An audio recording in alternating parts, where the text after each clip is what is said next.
গরুর মাংস খুব মজা নিঃসন্দেহে এবং খেতে ইচ্ছাও করে, যেটা হচ্ছে বিঞ্জ ইটিং করবেন না। এটা কি আমরা করি কি খেতেই থাকি এবং হয় কি খাবার সময় তো খাই, অন্যান্য সময় মায়ের রান্নার হাঁড়িটার কাছে গিয়ে এক টুকরো এরকম করে সারাদিন খাচ্ছি। এটা কিন্তু সমস্যা সৃষ্টি করে। এই অতিরিক্ত খাবার কারণে সমস্যা হয়, বিশেষ করে যারা 30-এর ঊর্ধ্বে বয়স তারা একটু কেয়ারফুল হয়ে যাবেন। তারপর কি খাবারের প্লেটটাকে একটা মাঝারি সাইডের প্লেটের কথা চিন্তা করুন, এটাকে 4 ভাগে ভাগ করুন।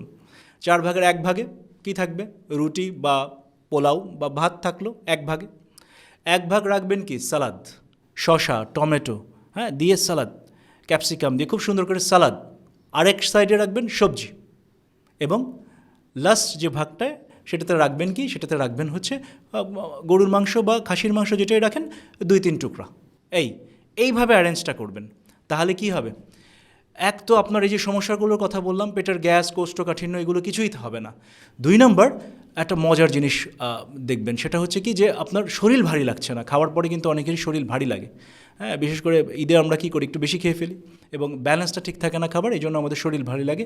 এই শরীর ভারীটা লাগবে না। আর কি করব আমরা, সেটা হচ্ছে মাংসটা যেন লিন মিট হয়, চর্বিমুক্ত মাংস, সলিড মাংস যেটাকে বলে।